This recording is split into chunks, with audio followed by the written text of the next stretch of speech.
Hello again traders, Dwayne Chapa there from DRFX, Forex Swing Trading.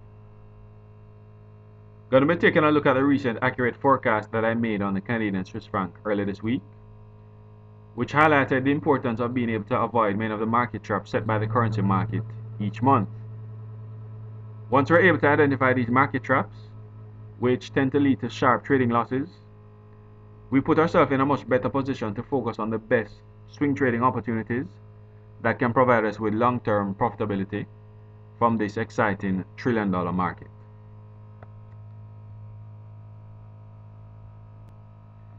Now, here you can see the snapshot of this currency pair earlier this week,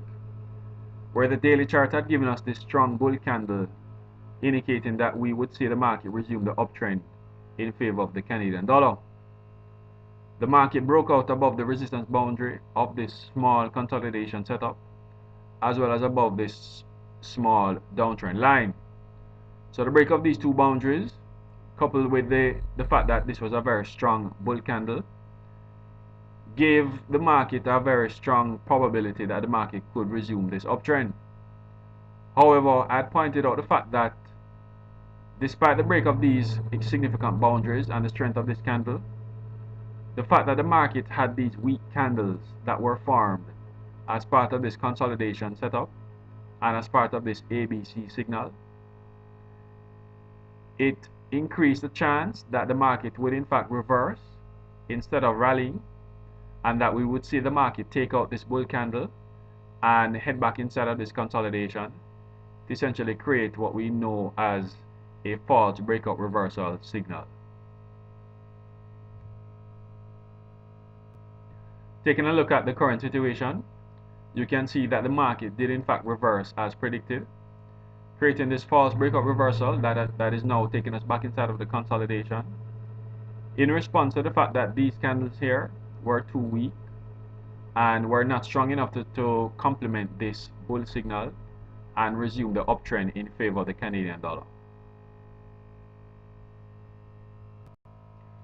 Now, if you were lucky enough to have been trading this on a 4-hour chart, as the market moved between resistance and support, you would have been able to capture strong trading gains along the way as the market eventually broke out above the resistance boundary. However, if you had opened long positions anywhere in this area here, as the market began to encounter overbought conditions, your stop losses would have been taken out as the market sharply made its way back inside of the consolidation to take out this previous uptrend. Now, the reason why I had expected this reversal to take place had to do with this section in the trading manual that deals with breakout setups and signals. What you'll find across the currency market is that if a strong signal has been given by the currency market on any time frame, if it is supported by weak candles as part of the setup that led to the breakout signal, the signal itself has a very low chance of actually leading to a profitable movement. So both the signal and the setup supporting that signal have to be characterized by strong candlestick signals and candlestick formations. Otherwise, the overall movement has a very low chance of actually responding to the signal. So this was a very typical example of one of the many market traps that we see across the currency market, where the setup that is being broken is characterized by weak candles. And once the setup is characterized by weak candles, the breakout from the setup has a very low chance of actually responding to the signal that has appeared to start the breakout.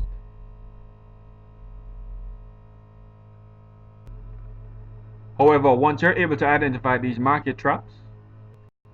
and avoid the losses that these tend to create, you put yourself in a much better position to focus on the best swing trading opportunities that can provide you with long-term success from this exciting currency market.